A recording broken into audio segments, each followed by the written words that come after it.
young fella. Chloe, if you would. Oh, anybody recognize that place? Anybody home? Oh, they might be. They might be. Hello, Nick. How you doing there, everybody? Nick, really appreciate you doing this. Good to see you. You can hear me okay? We hear you fine, we see you fine. So, wonderful. Are you still comfortable with a nice beverage? Okay, so. How did you do that? Good, nice one.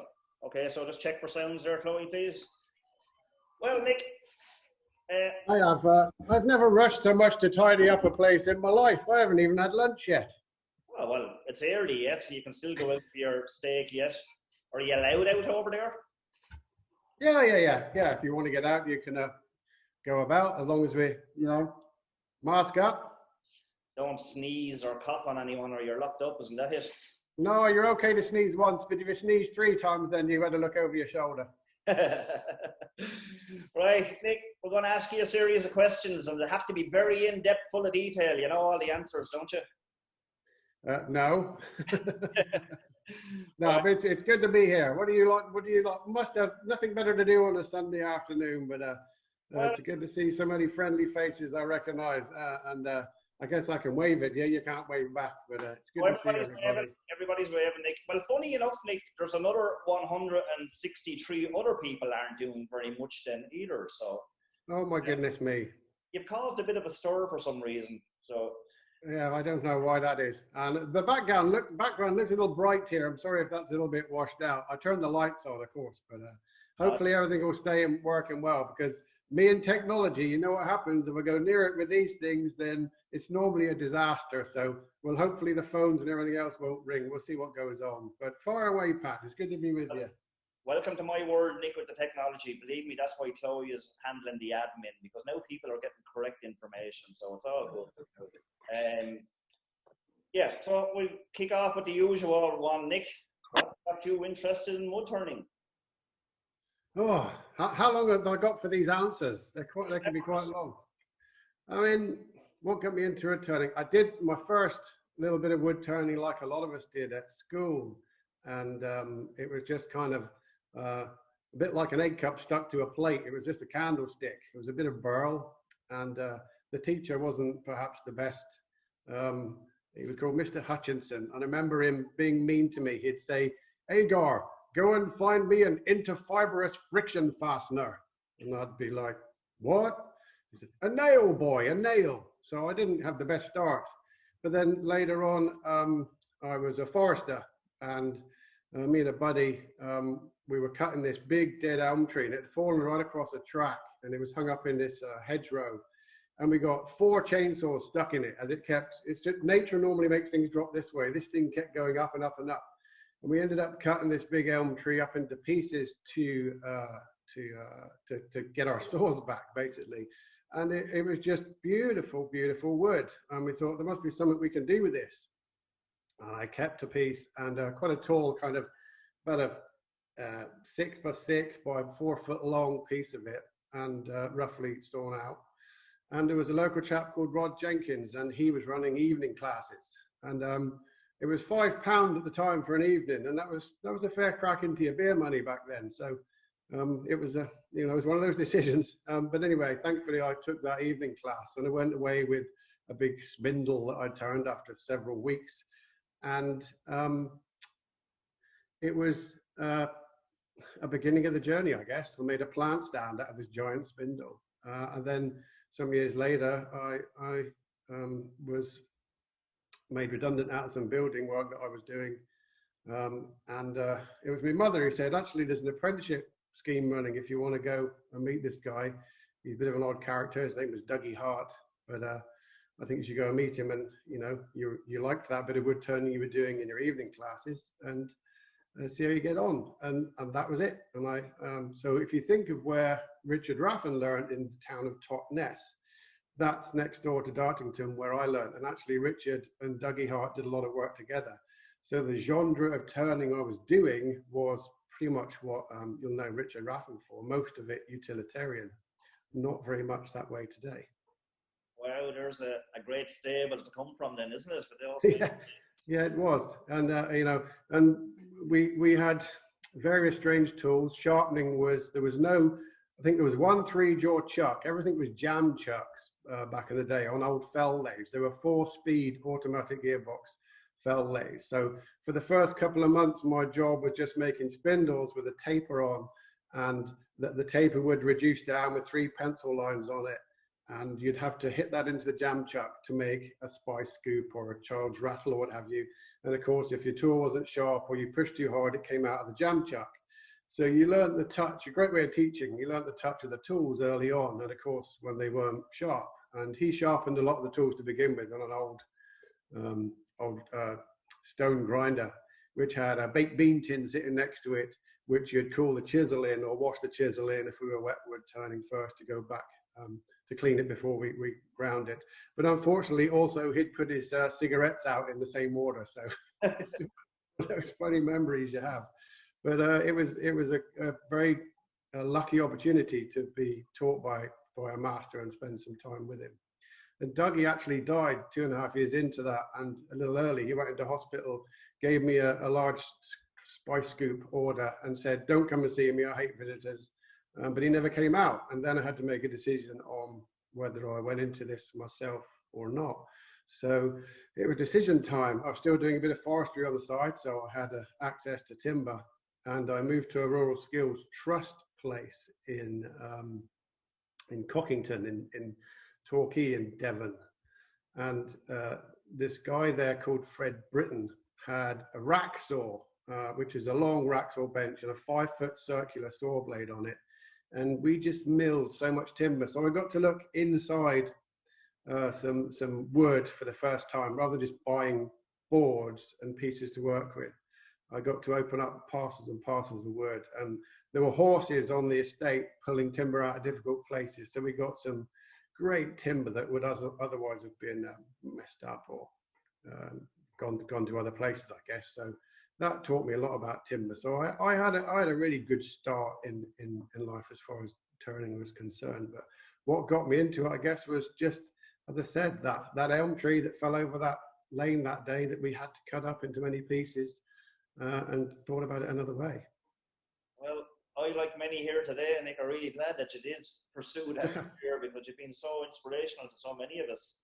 And just to point out there, Lady H will be putting links into Nick's website and different things in the chat box there for people.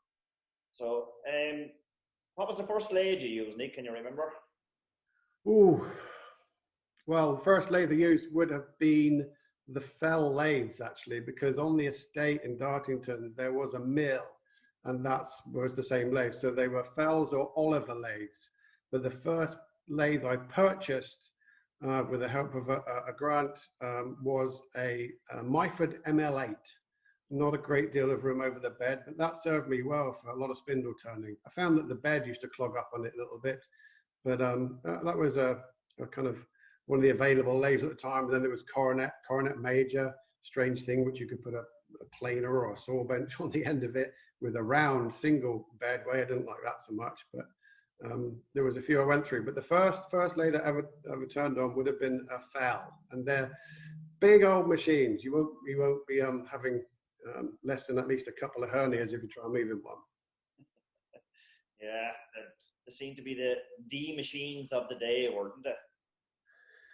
They were, and they were only 3/4 horsepower, but 3-phase, and they were pretty noisy. But just to be able to have a gearbox, just like you do on a car, but without a clutch, you literally just change gear, first, second, third, fourth, and off you'd go. There was no assisted braking, so you just had to stop with your hand, and there'd be a wooden hand wheel on them, quite a large one that Dougie had made.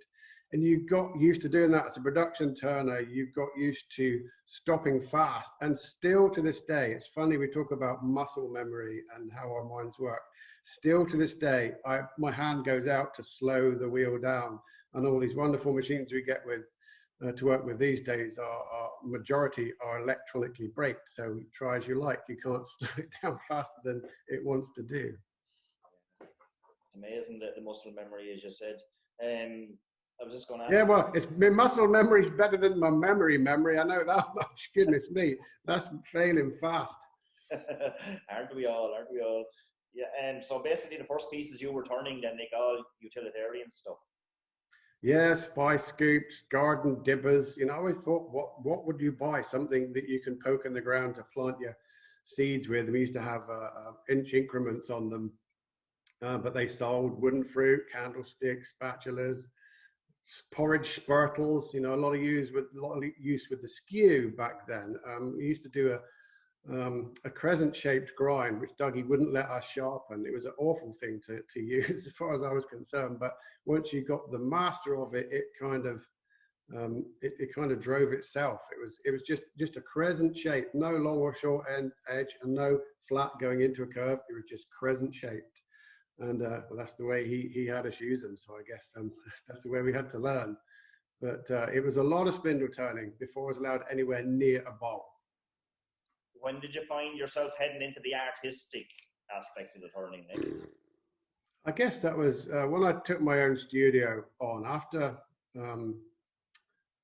running a National Trust workshop at a National Trust. So a National Trust, for my friends in America, that is a place which is kind of looked after as a precious place by a trust in the UK. And it was home of Francis Drake. And it was an inspiring place to be, and there was a lot of nice timber available to me. But I used to make kitchenware, and one of the first artistic people I met was a guy called Matt Calder, and he and I became friends. And I went and spent a couple of times in Matt's workshop, and he used to paint a lot of the interior of his vessels. He'd leave beautiful wood on the outside, and they'd use some bright pink car paint or something on the middle. And I kind of had a dabble at painting some of the vessels I was making internally with some of his guidance. But one day I saw in a book, a guy had sliced up a load of fingers in a panel and literally just turned a couple of waves on them, and it looked really cool. And I was doing a production run of platters, and I had, as always, 1.5, 2 feet left at the end of the board of waste material that was doing nothing. Most of the time it got burnt into firewood. And I thought, I'm gonna have a go at one of these plaques. And I spun it around a couple of times, kind of tore at it with a hollowing tool. I didn't really know what I was doing. I had some spikes left over from a meat cleaver we were making, stainless steel spikes, about this tall. And I put them on the surface, and I hung it up in my retail part of my wood shop next to my studio. And a guy came in to pick a set of plates up, and he saw this on the wall, and he said, "Oh, I quite like that. Is it for sale?" And I was thinking, I quite like it too, actually. I'm not sure if I want to sell it. Now, at the time, I was getting about £9 a platter, so a set of 6 platters would have been 50 odd, 60 odd pounds. And he said, "Well, I'd like to buy it if it's for sale. How much is it?" So I thought for a minute. I thought, well, I'm not sure I want to sell it, but how about £50? And he said, "Well, my wife's not here to ask, but I'll take it anyway. Thank you very much." Guess what? I didn't want to make plates anymore.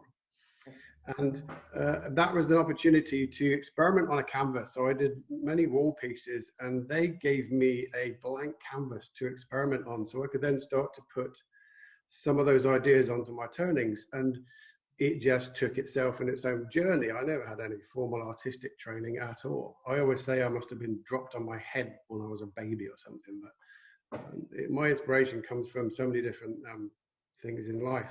But that was one of the most notable points where it really, really took off. So Matthew Calder was and still is a Woodturner, a musician, was the first person I really saw put paint on something to color a piece of wood. And then the wall piece was certainly my avenue to take me on the journey I did. And that's a long time ago now. So I don't know, wall sculptures, that's got to be 25 plus years. Well, I, like many, Nick, have done courses with you in training and watched your demos. So to say you've no artistic training, well, then there's no hope for the rest of us, because you're definitely one of the best artists out there in regards. Well, just bang yourself on the head one day. I got hit by a Tarzan and Jane swing once. I was working in Wrexham in Wales, building an adventure playground, and the kids were hell there. They were very poor families, undernourished kids, undernourished families. There was a difficult place to be and work, but extremely rewarding. And I was building this Tarzan and Jane swing, and basically that is like two ends of a boat and this giant swing in the middle, and they put a beer keg as the thing to swing on.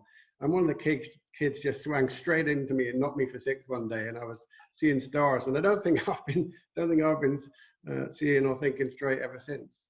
But I think my passion is also photography, so I share a lot now from people asking me to do so. And I think if you look at things that interest you in your own way and try and interpret that out somewhere, out from yourself, then it starts to affect what you make. And after you've spent, in my opinion, a year or two to develop the skills to be able to push tools around a shape, and you have command of those tools and at least a knowledge of the material, then you can start to be free to make what you like. And that's probably one of the reasons I've kept doing this and kept at this and enjoy teaching so much, because people I find don't have that inbuilt vision or imagination. They need a picture or something to be inspired by. So that's I guess that's, if that made any sense.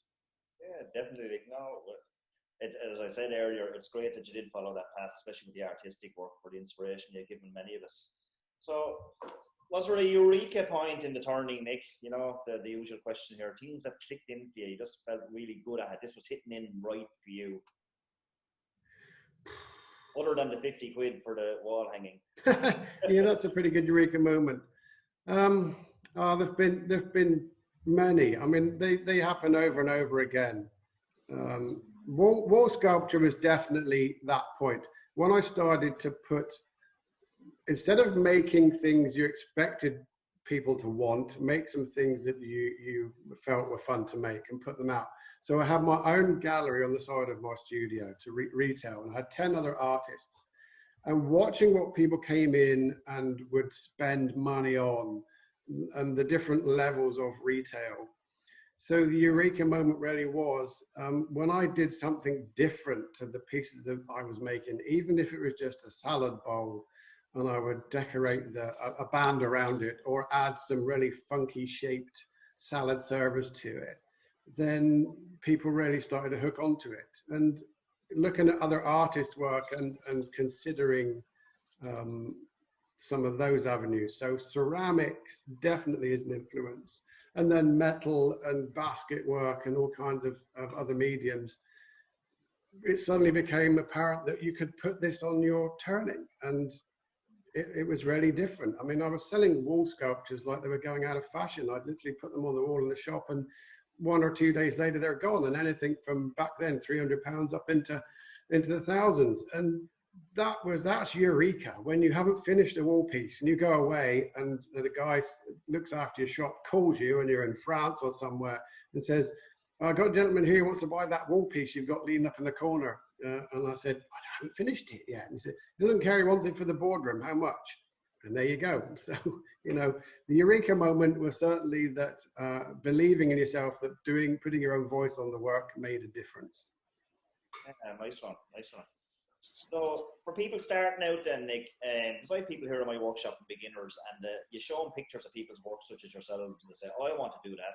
So somebody coming in as a beginner, what would your advice be to them? Oh, that's a tough one. I think if you're a beginner, find an expert and find somewhere safe to learn with somebody who has a background, and choose somebody whose work you like to learn from. Don't try and expect to take it from everybody, because it'll probably be overwhelming or confusing. I think if you pick 1 or 2 artists or makers whose work you admire and you'd like to be able to follow those kind of lines, then that would be my advice. And to not give up, and to realize that you're going to be, I call it wading through toffee. There are many downs to reach the highs. There are many lows. But I think just try and find a professional, safe environment to learn in, because with modern technology, which is not one of my favorite things, there is a lot available out there, and to the novice, how do they know what's right and wrong when they click on the YouTube button and watch Joe blogs or him or her in their shed, workshop, what have you, to take that knowledge from? And unfortunately, there is you know, some practice out there with self-taught people who, in their best will and their best way, think that's the right way, is not necessarily the safest. So for beginners, just try and find a place with a reputation and go and learn somewhere safe. Yeah, excellent advice, Nick. Chloe, have we any questions? Not at the moment. Okay, thank you very much. They're all falling asleep. I don't believe they're all leaning into the screen here, Nick. I can see it. So, if you mentioned ceramicists there earlier and potters, so if you were to name some wood turners that might have caused some influence in your career, would you have Oh, goodness me. Oh, too many, because we're influenced by so many of them, really. I have to say, British wood turners, let's just start from the beginning. So, Dougie Hart and Richard Raffan were the influences I had in work to start with. That was just the way it was. Early on, a guy called Tobias Kay, and he was an excellent sharpener of tools and understood tool shapes and ergonomics. And I have to give him some credit for showing me some of the shapes and how to, that a degree or two did actually make a difference in some instances. When we go from this angle to this angle, those are the angles we all use. Don't get me wrong, I'm not talking about minuscule things, but there was an understanding suddenly to me that what a bevel or half a bevel meant. And then when you think of Dale Niche's book on artistic wood turning, I happened to pick that up before I met Dale. And I saw David Ellsworth's work in there, and I thought, how the hell did he get down inside that vessel with this tiny hole? And there's a little bark bit missing in the bottom. I can see he didn't cheat. That's just incredible. And then looking at some of the makers in that book was fascinating for me, because remember, I'm getting a lot of fresh timber. We'd go out with this field marshal tractor in the field in Cockington, load up with a backhoe or JCB, load up a log on there, cut it open, and I just took it back to the workshop and made stuff. So it's people like that. Now, as far as the British turners, Stuart Mortimer, Ray Key, Bert Marsh, all friends, and sadly, Bert and Ray are no longer with us. And I do my best to not let those guys get forgotten, because their knowledge of timber and tooling was phenomenal. And Bert, both of them, great sense of humor. Ray, as you know, an amazing talker. You couldn't stop him once he was turned on. His batteries just never ran out, but nor did the knowledge. And Bert was also incredibly knowledgeable. If you actually sat down and got to talk with Bert, what he didn't know about timber was incredible. And Stuart Mortimer, of course, because he's just probably our most inspiring, amazing wood turner of the last 40 years, as far as taking the twisted forms. In fact, on the some of the images you showed earlier, which come from all time levels in those pictures you had, and thanks for showing some of those. There was a vessel there I did with Stuart more latterly, about 5 years ago, I suppose, 6 years ago. But those people on finish and tooling and giving you good, honest critiques, you know, Mike Mahoney, again, another beautiful, pure wood turner who just totally understands form and proportion and those tooling techniques. But there are many, many more that I could go on and on mentioning, but I guess those guys do spring to mind straight off. And of course, more modernly, we still share those things, but you look at the guys who are from my kind of era of starting, or some a little before me. You got my good buddy Jimmy Clues, who I used to meet around at shows. I never understood how Jimmy slept. He just used to drive all the way down the whole country doing demos. And I was always thinking, I in fact remember saying to Jimmy, no, I'm not doing that, I'm staying making. And he's like, we'll see, mate, we'll see. Sorry, mate, we'll see, mate. And here we are now. How right Jimmy was. You've got to put the mileage in to get there, and boy, he did. But Colwyn Way, Jason Breach, Gary Rance, Les Thorne, Mark Hancock, all those guys now are in the mix, and we're suddenly becoming the new old guys. So I think we've all influenced each other with our knowledge over the years. Yeah, Yeah, it's amazing. Like we've so many good wood turners out there, but you know, every one of those names you've mentioned is a pure legend in wood turning because they've inspired someone along the lines, whether it's absolutely, yeah. Whether it's through the tuition, their training, or even a picture of their work. You know, as you mentioned, David Ellsworth groundbreaking with holoforms, so that's going to be interesting in 2 weeks' time to get to that one. Yeah, absolutely. Yeah, some fantastic names and great stories with all those, Nick. Thank you. So, as wood turning evolving over the years, has your approach changed with the evolution of wood turning? Ooh, has my approach changed? I think not so much my approach. I think my approach to teaching's changed because what's happened now wonderfully is that anything goes. Where it's like suddenly we've got permission to make what we like and it's okay. And as long as we enjoy the craft, I don't think that matters. But I think now the sky's the limit. It's if you have a lathe in your home, it's one of the machines you use to make an end product. And for me, the lathe is often just part of the process now, not what's a process instead of process. See, there goes my accent. Some of y'all are waiting to see if I've turned into a Georgian or not.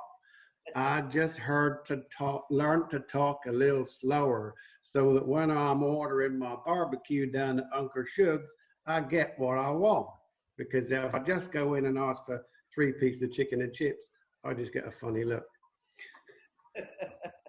Brilliant. Chloe, there's some questions there I see. Would you want to relay them to Nick, please? Yeah, so there's a number of questions in. Peter is wondering, what would you say was your most challenging piece of work? Ooh, I think when you do, in fact, I just posted a little one, but one of the most challenging pieces I've done, 2 come to mind. One, when you're doing very large wall pieces, and we're talking 86 inches plus diameter, then a lot of safety comes into question there, and the maximum of tool knowledge and wood holding come into play. But I love the challenge of vessels, and way back when 15, 20 years ago, I remember doing a very big vessel out of horse chestnut, which was from a very burry tree that had been pollarded. So it was all kind of grown over old wounds and was a very gnarly piece. And it was a big vessel. It was probably getting on 2 feet diameter, maybe a little less, maybe 20 inches. But to get to the end of that job and still have it intact was in fact, I have a tool. I got a tool next to me I can reach over and find. Was a challenge. Let me fall over some cables here. So I take.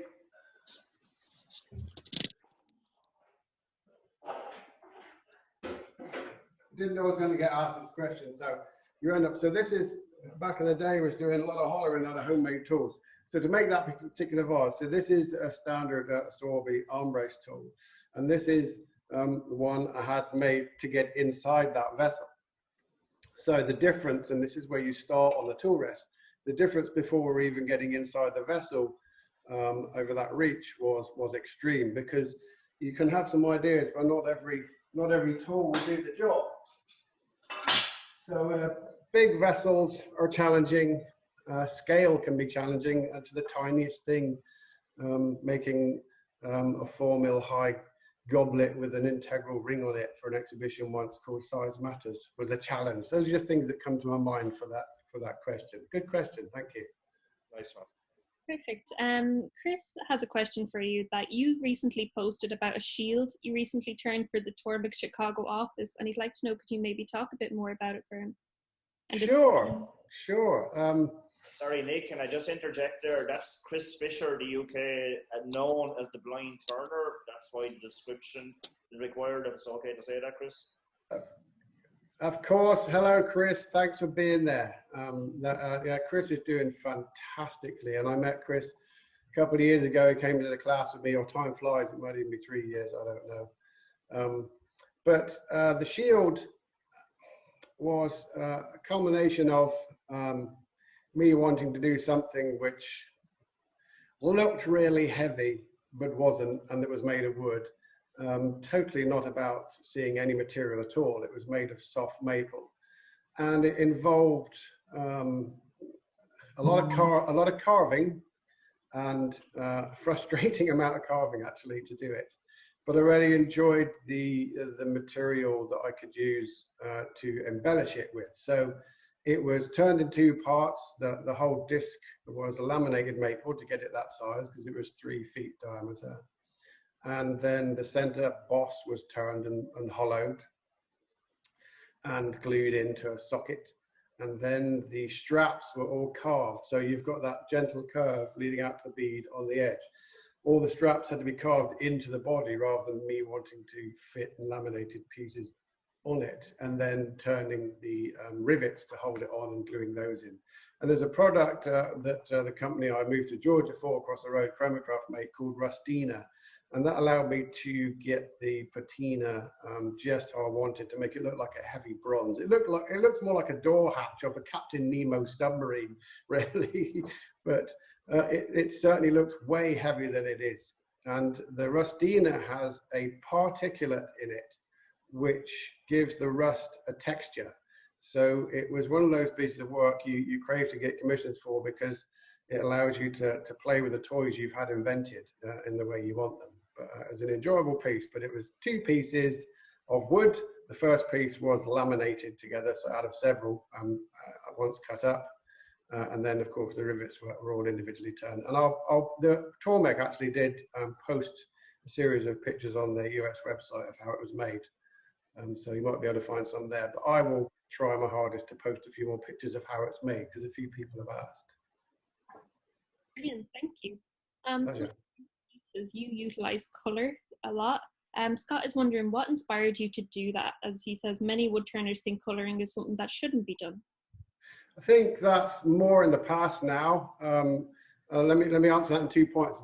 I'm easily sidetracked. The first thing, I had an old guy come to me in England after a demo once, and he said, "Oh, I don't like coloring wood much, Nick, but I do stain it now and again." So wood's being colored for centuries. We've just been using brown dyes instead of rainbow colored dyes.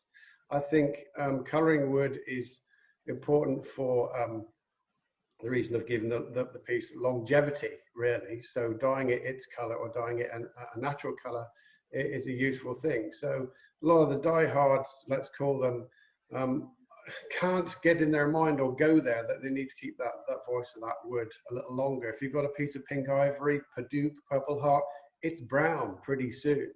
So I do believe that dyeing the wood or coloring it has many uses other than artistically. When it comes to artistically, one of the first projects I was commissioned for was a restaurant, and they wanted a number of large wall pieces. They were spending a lot of money, and they said, "Here's our 7 colors. We want these in the work." And I was thinking, I've scorched wood, burnt it, rubbed a bit of lime wax in it. That's about my lot. So I had to scratch my head hard and think, and I actually ended up doing Aboriginal designs out of dot painting on this particular piece, and it fitted into this restaurant beautifully. And that was one of those another light bulb moments that you asked me about earlier. I hope that answers that question, Scott. Brilliant, thank you. There's a lot of people want to know, was wood turning a reason you went to the US? But Simon has a very interested take on this question. What would you bring from the UK to the US? What from the US back to the UK in terms of wood turning? Oh, in terms of wood turning, well, I couldn't bring any of my wood. That was a disaster. So some of what would I bring from the UK? Give me my bur oak, and of course all of us for our bur elm, and English sycamore. It's just still one of my favorite materials. I love English sycamore. Nothing like American sycamore. American sycamore is to the Brits London plane, what we will call lacewood when it's caught a storm. And what would I take from the US back to England? Oh, bur maple. Things like that. I mean, everywhere the grass is greener, I'm afraid. It doesn't matter where you are. The wonderful thing about moving around is that you have a variety. So whilst I miss some of my timbers from home, I certainly am relishing using the many new ones I've got to play with over here. But I don't really, the question can have so many meanings, that question, what would I bring from one to another? No, that's a timber answer. There's many lines to that answer, I suppose. I like that. It is a pretty big question. It puts you on the spot, but it's interesting for you. It's the wood. And that leads into Joe John James' question. He'd like to ask, is your inspiration from the grain in the wood or the shape that you're turning? Ooh, that's a great question. I certainly think if you're all witness to this, I'd like on my headstone, here lies Nick Agar, sometimes the wood wins. And for sure it does. You can have a plan to start out with and it doesn't always come to fruition. So when it comes to natural edge on wall pieces, then that can lead a lot into the design of the idea I'm going to have for the piece of work. I tend to use a lot of very boring looking wood these days if I'm going to carve and color it, because it's just a blank canvas and I know how to shape it, and then I'm going to embellish it in the way I see fit.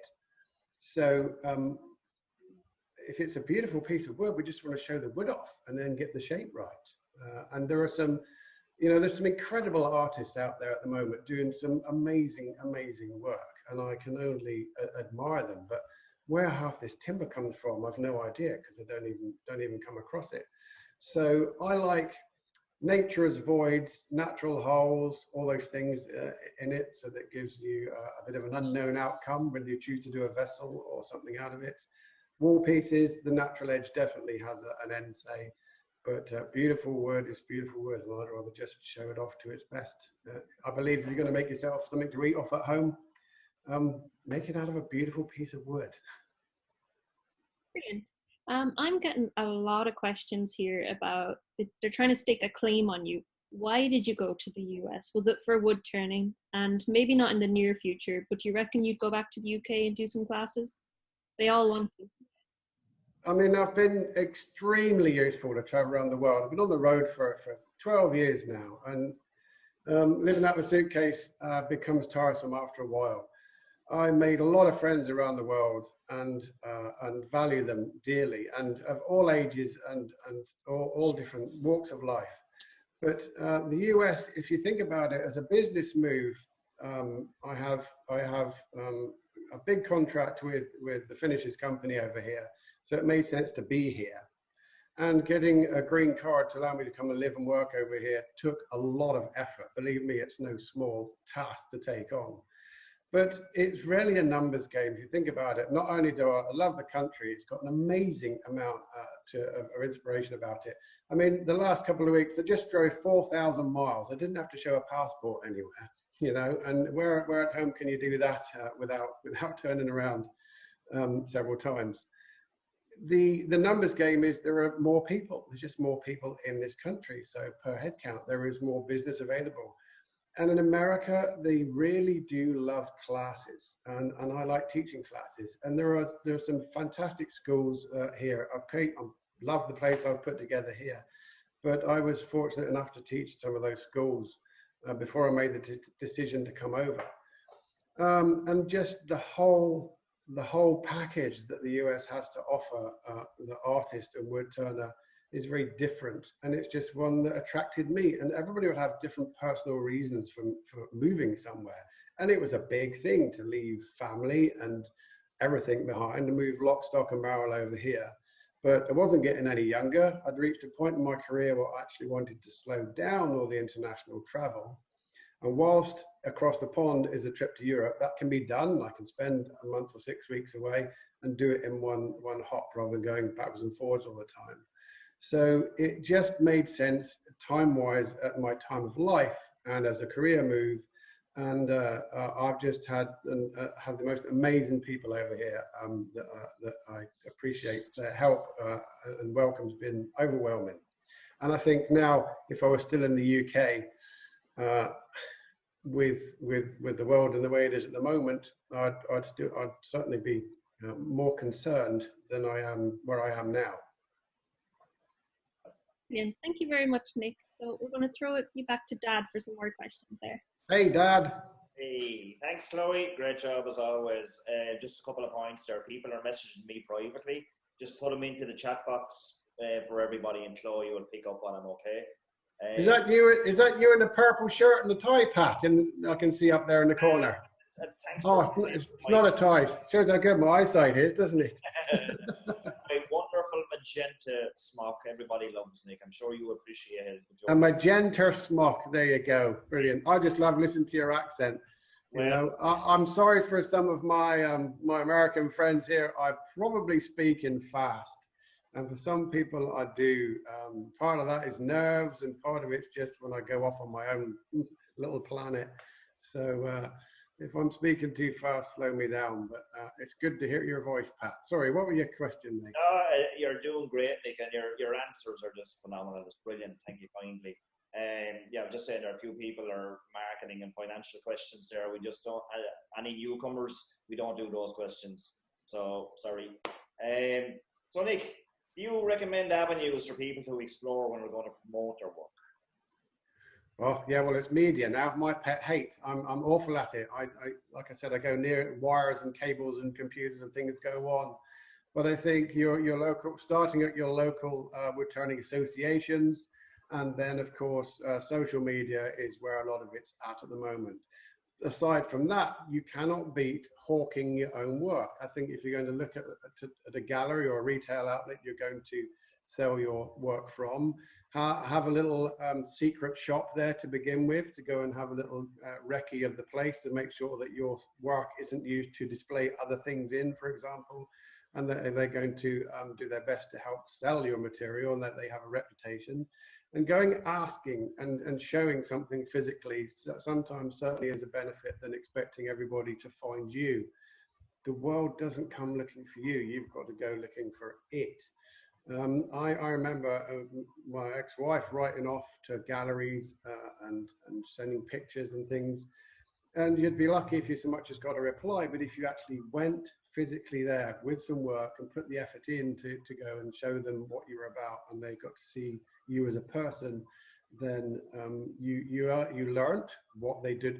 You'd often get a response in a gallery, "Oh, wood doesn't sell. We don't sell wood." And when people ask me what I do still to this day, "Oh, you're a woodturner," and they still, maybe things are changing, but they still probably think bowls and pepper mills or furniture or stair products, and then you show them pictures of what you do. So having an image collection as a portfolio is also as important, I think.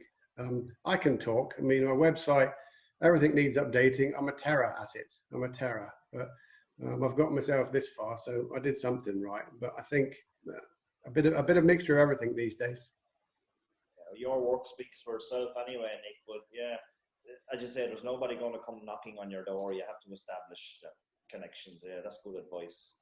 And just leading into then about having work in galleries and exhibitions, I know you had work everywhere, so have you any upcoming exhibitions for people to possibly look out for or anything like that? No, and in fact I think I might even just cancel one because this darn virus has caused such a mess. There are so many postponements, and whilst one of the places I was going to do an exhibition with next year, we said, well, we've just done a virtual one because of COVID, and we may do virtual again next year.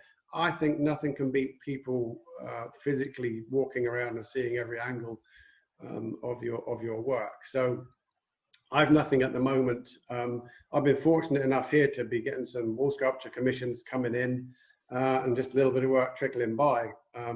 But no, I don't have any exhibitions coming up at the moment, although I do love the luxury of being able to just stop and make stuff once in a while. It's just good fun. Yeah, well, that's playtime for you, Nick. Yes. Yeah, well, basically we were leading into there about how the virus has affected your business, obviously, dramatically. Well, it's affected this place dramatically, you know. But I've had a couple of classes on the quiet with various and some vulnerable people in very small groups. But I'm going to look at opening again and just follow a new way of doing things. People have to understand that if we want to move forward and carry on with life rather than locking ourselves away. If you choose to lock yourself away, that's fair enough. There are various risks out there involved, even when we go to the supermarket. But I think I've done a couple of classes elsewhere, and I watched how other people are doing their work in their businesses. And with the most common sense, you can get get by. And I only have small groups, and everybody will be in individual booths. I'm happy to walk you around the workshop in a minute. I'll take you a little tour. We all wear masks, we all sanitize, we all use common sense, and hopefully then some classes can continue, because we're all itching to get going again. And the media is a devil anywhere in the world at the moment. But of course, it's up to the individual to get on with life as carefully and sensibly as they can, or not. You know, if you don't, you're wrong. If you do, you're wrong. So I think I'm of the opinion, if we're sensible and work as carefully and closely as we can, looking after each other, there's room for movement. So it's affected this teaching side of things. But as far as product-related business, then the internet has certainly just caused, you know, people have had their best years ever in retail on product-related things. So it's nice to see the Woodturner community spending oodles of cash on their finishes and on their tools, because the guys out there who do online retail are laughing all the way to the bank. And thankfully, I've been fortunate enough to have my toe in that water too, by signing up with the two companies over here, so Chromacraft and King Arthur's Tools. And they're selling products like crazy. So on one side, it's a real disappointment that I'm not spending time with people that I love to do and teach. On the other side of things, thank goodness that online sales are keeping the world afloat. I think common sense being the key word and all that, Nick. So, yep, and the sooner the better you get back going, because I know you have a long list of people looking to do some tuition with you, and what fun that would be, and I can vouch for that because I've been there. It was brilliant. So, Nick, I know you've been all over the world. What part of it have you not been to that you really want to get to? Japan. I'd really like to go to Japan. I have a couple of invitations there. Japan, because I just am fascinated by their culture and the whole architecture of the place. It's very special. I want to go to Hawaii. I haven't been there. I got the chance to go to Hawaii. I live near that now because I need to see some lava moving around. But those are two places that come to mind, because there's not many places I haven't been. But those are two I would like to visit if I get the opportunity, for sure. Well, if you need somebody to carry your tools, yes. sadly, to go to Hawaii. So be careful what you're offering there. The bags are getting heavy. Oh, gladly, I'll bring a wheelbarrow. Don't worry about that one. Okay, so the bone of contention question: carbide versus traditional. Okay, so it's a very good question, and I think even halfway through my career, I'd have had a different answer to what I do now. So for me, I'd still always rather shape material with a sharp cutting edge if I can. If it's a safe way for a beginner to get into turning and then they pursue learning how to operate a gouge or a spindle gouge, then I think that's not a bad thing. But I was using carbide myself many moons ago. In fact, I can't see a tool. Yes, I can. Show you a tool again. So for places that we can't reach with other tools, so if you have a scraper that's like shape the end of the finger and you want to get inside something, the scraper tip will reach. But sharpening that tiny scraper tip is a devil. Plus, it's going to wear it down and change the shape. So by the application of a carbide tip onto that area, that allows us to promote a couple of things, maybe a restricted cut so it doesn't snatch too much, but also reach into an area, and as soon as it becomes dull or worn, which they do, because I don't believe you can sharpen them properly back to their original sharpness, then we just replace the cutter. So there are points where definitely carbide has a place in the world. And I don't presently turn other materials. There's a lot of people who make pens and resin materials which would swear by it, because if you tried using a conventional tool, it's just not going to work. It's going to chip out, it's going to break the material. So of course there is a use for it. And I remember traveling in the back of the car, talking to Dale Niche at one of the Utah symposiums. And I said, "What are you doing selling tent pegs?" And he said, "What are you talking about?" And I said, "Well, those tools that carbide tips on, they're about this long. They should be hammered into the ground, and you should put your guy rope around to stop your tent blowing away." And he laughed and said, "Ha ha." And he said, "Well, of course, you're not a pen turner. You would say that." But he said, "It's one of the fastest selling tools we have at the moment. And I kind of had to listen to that and ask myself, what was I just being all, oh, if you can't use a gouge, then you shouldn't be doing it. So I think there are definitely areas where it has a benefit. And of course, Jimmy has his own line of Jimmy Mate tools out there, and there are many others out there.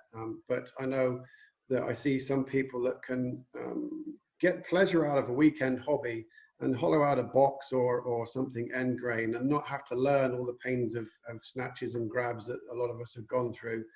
And for those guys, of course, it's a way to getting an end result. And if we both take this journey, but we end up in the same place, who's right or wrong? Yeah. The bottom line is, Nick, as you said there, people have fun and enjoy it and be safe.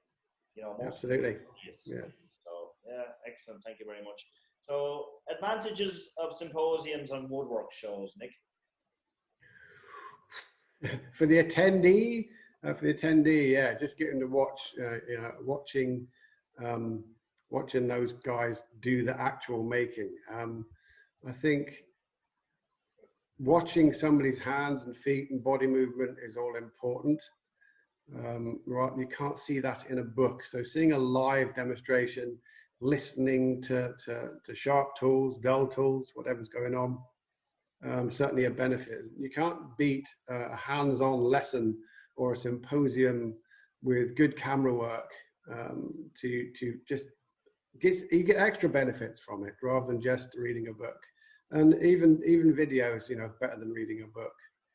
And of course, you get to meet loads of other people who are going to send you in all sorts of different directions with new contacts and new friends.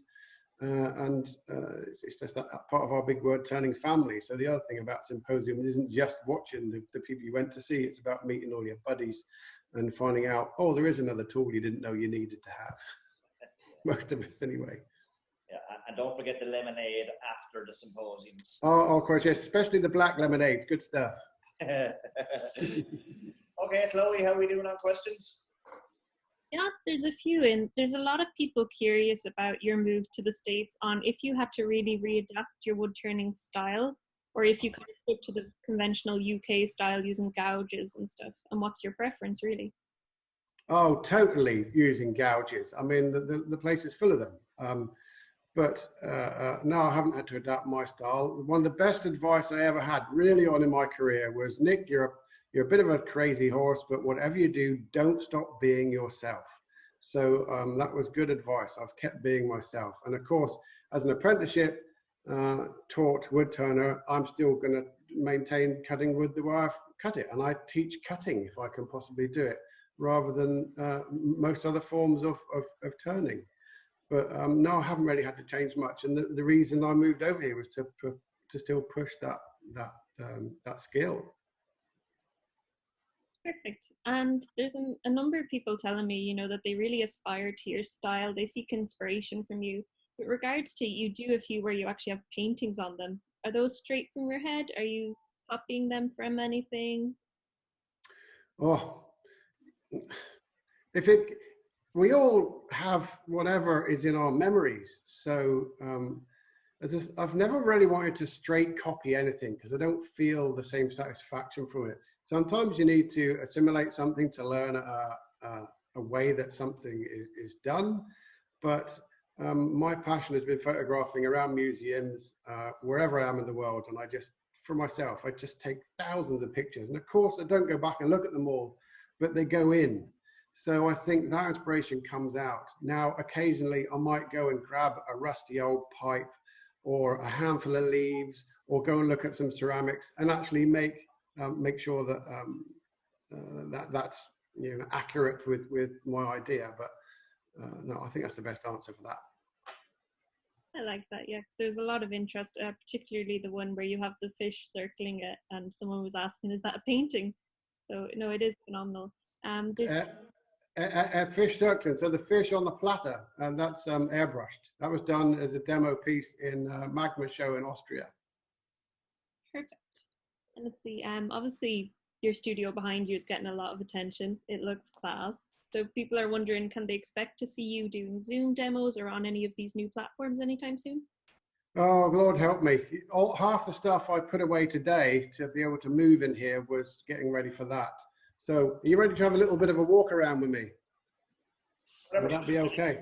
Yeah, whatever point you want to do it. We still have a couple of questions if you want to leave it to the end or whatever suits you. Okay, you're fine. So ask me that one again, Chloe. Zoom demos. Yes, it's in the cards. I'm working on it. Okay, it's not my technology. Is not my favorite thing. I'm certainly working on it. And oh, it's easy. And who the hell said it was easy? Well, getting this bit's easy, but when you've got to have cameras talking to each other and set the sound up and everything else, I'm a wood artist, not a tech savvy person. I'm lucky if I can find the on button on a TV. Never mind all the cameras and everything else. But yes, I'm working on it, and I will be offering some remote demos, definitely to clubs. Whether I choose to do globally online, sign up and do that, we'll see how I go for a while. But it's in hand, I promise you, because I'm getting too much earache to not do it. Because of this current situation, an empty workshop doesn't work, so I will come to you at home. And I believe some people are going to favour that. Brilliant. Yeah. Yeah, there's a lot of favourite, I believe, Bitten there would love to see your workshop as well. So this is your new workshop, right?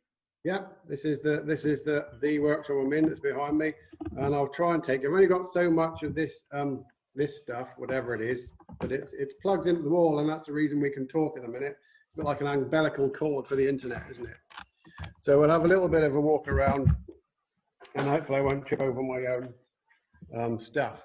So this is the turning shop behind me, you can see, and this is where each individual student will have their own station to turn at.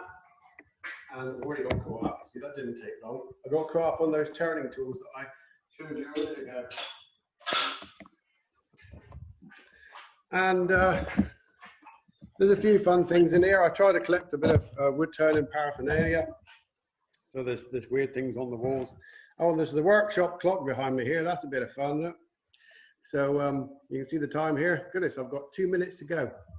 The steampunk clock is kind of evolving. It has various wood turning appendages on it, but that's a bit of fun from a good old faithful bandsaw that came with me from the UK. And as we go from this workshop into the second one, this is the second studio where you get, oops, what did I press there? You're okay, Nick. We can see you on screen. You can see me. I must have pressed something. There we go. I can see where I'm pointing the camera. So this is where people come and sit at their own booths, and you do your own thing. So it's another little fun room, and I got all kind of weird wood turning gadgets and paraphernalia. There's quite an extensive library here, and all sorts of fun things to get inspiration from. And I collect axes. There's a little bit of an axe collection going on up on the wall up there. I have many. I've got a few next to me actually when I'm talking to you in a minute. And oh, actually, one of the pieces while we're here, look, there's a guy called Johnny Harkness. Remember Johnny? That bowl up there, him and his girlfriend made. That's one of the things I managed to get over in a suitcase. I'd leave all my wood collection behind the UK, which was an awful thing to have to do. So it's one of the few things I managed to get over. I couldn't bring my wood collection. I did bring my old hand. This is a piece of swamp cypress that goes up the middle of the ceiling here, and he's got all kind of old stuff on it. So it's a fun place to be, you know. It's an inspiring place to be, and I enjoy hanging out here anyway. I put all this tin on the walls myself. This is all red brick, as you can see. That's what it was all like to start with, red brick. And I put the tin on the walls just to make it a little bit more fun. And you buy the tin clean from the store, and then there's something called muriatic acid and hydrogen peroxide, and you paint the muriatic acid on, and you have to do it outside because the nasty gas comes off of that. And then the hydrogen peroxide causes the rust patina onto the tin there. So I had a lot of fun doing that. Anyway, it's been fun to share that with you. I've been worried about not getting all the way around there. I didn't fall over. It's a miracle. I like it. It's very trendy. It's a good fun place to be. Let's see. We have a few more questions in for you. Guy is wondering: Is Tormek your preferred sharpening system? It's certainly the safest, and in my opinion, the most accurate sharpening system. And in a classroom environment, all the tools are laid out. You can see them. They're the other side of those booths. There's a whole line of tools with Tormek recipes on them. So for a safe environment for people that come here, the tools are easy to replicate the grinds. And directly behind me, next to the Coke sign, there's a fan there. There's a Wolverine setup and a conventional grinder over there with a CBM wheel and a ceramic stone on it, because a lot of people are going to come from that walk of life and not necessarily be Tormek end users. And but the main thing I have rarely everybody doing here with the Tormeks is honing. So the reason there's so many machines here is that each person pretty much is allotted one for their journey at the school. If they bring their own tools, they can sharpen them how they like on that machine, but we'll all be honing on the honing wheels on the Tormeks.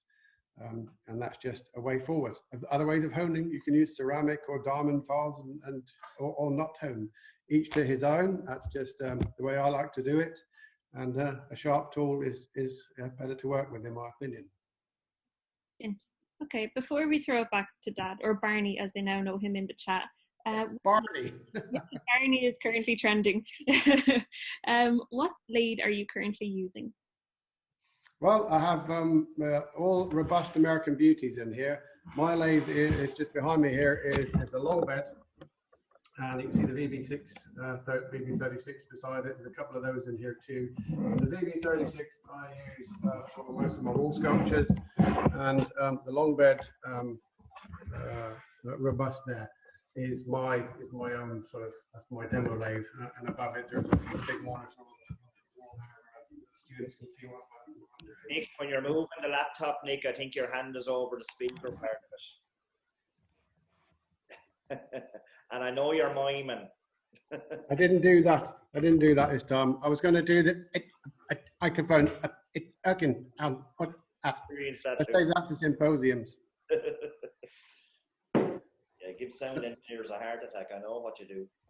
So you can hear me. You can hear me good. See, I've been looking at this a small screen. I could probably make this a bigger screen. I don't even know how all this works. Don't press buttons. Yeah, you're probably just right there. Things can go wrong pretty quickly, can't they? So I have to share a story with you. You might even ask the question, but it's just remind me of something, because I've got a box of things next to me here, and it's just funny things that happen to you when you're demonstrating, and you just, oh my goodness, you have so much fun and so many laughs. As you know, Pat, you demonstrate yourself, but I was at the Florida Symposium, so not so many years ago. When was that? 5 years ago, something like that. And I was doing a wall sculpture, and I only did one wall sculpture slot at the symposium, because I always think everybody's seen it. Well, it was a packed room, standing room only, and just near the end of the rotation, the doors open, and this lady had seen at the back, and she'd seen this piece of wood going around offset like this. And as I'd finished the presentation, people walking out, she came up to me, and I'm going to do my best. She had a beautiful accent, and I won't be able to replicate it, but I'm going to have a go just to give you an idea. She said, "That looked really fun, but really dangerous. Have you ever hurt yourself doing that?" And I said, "Yeah, I completely lost my arm. Remember, now I'm standing at the lathe, and I'm just about to take the wall sculpture to piece. I'm taking the faceplate off it, and she can't see everything. So I said, yeah, I completely lost my arm." She's like, "No way." I said, "Yeah, I have a robot arm." I said, "Look." And I said, "It plays hell with coffee sometimes, but..." She's like, "Oh my God, you're amazing." And then I brought my other hand up and said, "I was only kidding with you. It was the electric drill." But it was a good, funny time. Brilliant. Nice one. Okay, more questions. Chloe is done. No, I'm just scrolling there. I'm just seeing. Rolling. So Martin's asking, like the cross-cut saws you have on show, have you a pit saw? Ooh, I don't think I do. I don't think I do have a proper pit saw. I think they're all, they can send me one if you like. You can go in the collection. And I wouldn't want to be the pit boy either. I'd certainly want to be the man at the top swallowing all those sawdust. What a job that must have been. But I have all kinds of different, on the shelves up there, different machines to sharpen the saws with. I've no idea how they work. Some of the things that we had, some of the mechanical things I've started to collect. So look at this tenon here. This is just the most beautiful thing. So you put that on your brace and bit, that end, and turn it around and cut a tenon on the end. There's so much wood turning history that never got melted down and made into anything for the war. So I've really had fun collecting stuff. And up on those shelves, there's all sorts of saw sharpening equipment. Perfect, thank you. I have to say there's a few people very suspicious of how clean your workshop is. And it's something we always see. Everybody has an immaculate workshop. Yeah, there's two doors the other side of where you're looking. You're not looking in there today. We can only see what you want us to see. Yeah, you're darn right. Absolutely. And then there's elsewhere, of course. You know, there's barns full of stuff which you kind of shut the door quickly before you get a cascade of wood fall on you. But no, I have to keep this place clean because it is a teaching environment. Actually, when we looked in the second studio there was a lot of stuff out on surfaces that I'm working on a couple of pieces, but I have to get at least within half a day of being able to clean this place up for a class. Otherwise, I just make a huge mess. Good to know. Yeah, it's not always that clean. It's the truth. No, it's the truth. We make a mess, but I have to keep the school clean and tidy, you know. Plus this big air conditioning thing you can see above my head, you know, the filter doesn't like too much wood dust in it, so I have to keep it down. Perfect. Let's see. So Guy is wondering, do you have any new stencils coming out? Oh, there'll be more up the road. Everything's so time consuming making things. You know, you always want to extend a range and people can you do this? Can you do that? And so what's popular? And we just had to put something out, start somewhere. And they're beginning to go really well. To me, of course, the abstract stuff, the forest shadows is one of my favorites. So I think I'll probably do more texture orientated stencils rather than a cat or something. But whatever anybody wants, the more people ask, the more I will be inclined to do it. But of course, you've got to think of the marketplace. And I'm not just thinking of wood turning out there, because there's a lot of people who do flat woodwork where airbrushing is now coming very much into the playing field. And I've got to think of those guys too. Perfect, exactly. Let's see, there's an interesting question here. What annoys you about wood turning? Oh, there's bars, by the way. That's it, thank you. Oh, somebody needs muting. What annoys me about wood turning? I don't understand that question, really. I don't know. That's a broad, as the wood turning world, as in wood turning as a craft. Dust, is that good enough one? That's annoying. We can accept that as an answer, the dust, that's fair. Yes. Yeah, so we're going to put a stall on the chat question, guys. So back to Barney for now. Great questions there. Thank you, everybody. And thanks for staying with me this long. Bless your hearts. Thanks, Chloe. And thank you, Nick, because it's really interesting to hear the story and your comments and things. You know, I'm really enjoying it. I think everybody else is as well. Yeah, and one of the points there, people are bringing up there about you doing the Zooms. Everybody wants to know, are you coming back to the UK? Are you going here? Are you going there? The beauty about you doing the Zooms and the remotes is we get to see you as we are seeing you now.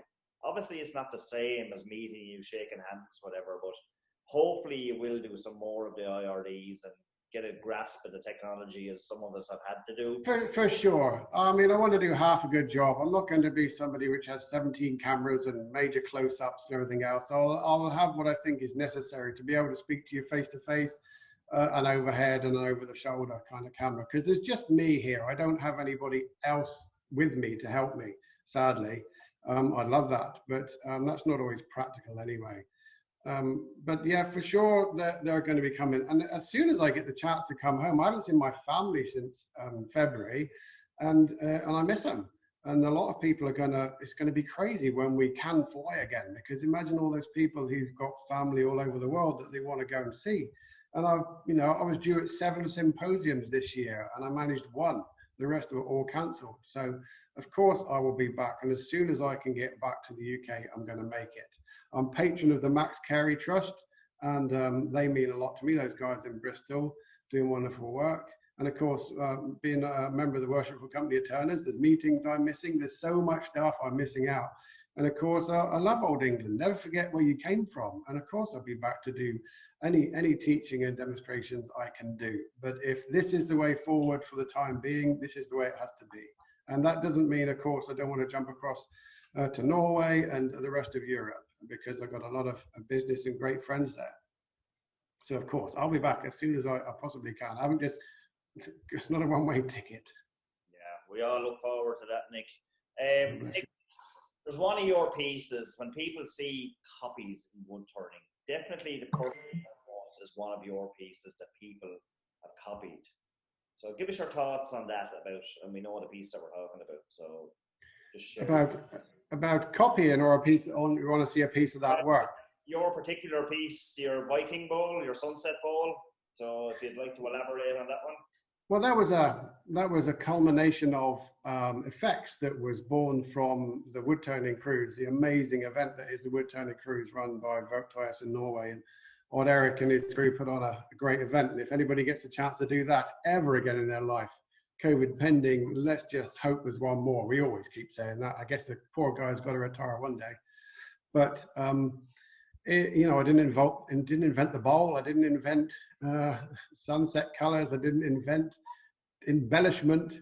It was just putting all those things together in a way that I felt worked, and it just took off. I mean, it just became such a great class, because you can teach bowl turning techniques, and in a day and a half, 2 days, you can get something pretty amazing out of it. But as far as copying it, I mean, people copying stuff. If you're teaching them how to do it, they're going to copy it, and with the best intent, hopefully they can sell it. I've got one. Here's one I'm part making. Like, these are the guys we're talking about, and of course, this is normally metallized on the surface. This one is still in the process. The piece is still held on the back there. But as far as copying, I think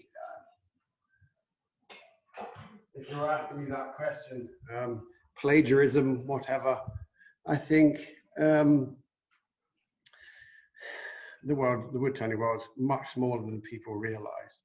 And I think just give people credit where it's due. If you've been inspired by somebody or their technique, just say so. It should make you feel good. The thing is, people do like a pat on the back, and suddenly that feels good when people say, that's amazing, you did a great job, you're an amazing artist. Well, if you didn't think of it yourself, that's up to you to live with that on your conscience, and some people have less than others. But I think copying it's okay. It's how you learn to move forwards, but putting it out there as your own, or teaching it even, is perhaps not as gentlemanly as it might be. I don't know how else to put that politically. Okay, Nick, thank you very much. So, where do you see the future of woodturning, Nick? Oh, sky's the limit. As long as we can still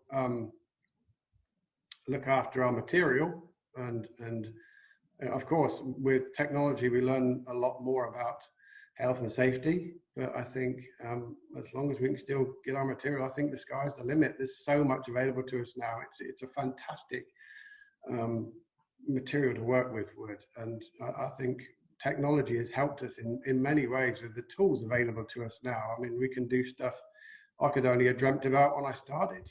We didn't even have high-speed steel, very few, if we had any high-speed steel tools in the workshop at the time. And now there's so much we can fall on to make stuff. Look at the live edge work that's going out now with resin and stuff in it. I mean, who'd have even dreamt of that 20 years ago? maybe it was being done, but not hugely in the world's face. Media has taken it that way, hasn't it? Indeed, Nick. A lot of questions on the pizza. Lady H is putting a link in the chat box there in regard to that for people. So, Nick, we had a little chat during the week and you showed me a piece of work. I was a bit surprised actually at the size of this piece. So, if you have it to hand and you'd like to chat about it. Oh, I do, yeah. Pat asked me and he said, oh, if you've got any pieces of work. Unfortunately, when I moved over here, the container had all my stuff in, and I was advised not to put wood and artifacts in it or any timber because it has to go through the Ministry of Agriculture and causes a whole nother nightmare load of bookwork. So all my wood collection of other people's work, all my timber still resides in the UK. So I'm definitely coming back for some of it. But one of the things I made when I got a crazy idea in my mind, I was thinking of Medusa's hair, was these vessels with metal inside them. And my friend Ed Osborne, who's a fantastic welder with a rod welder, stick welder, aided me to do this. And so I made 9 of these, and I still have this one. I've kept it, I have it on the wall.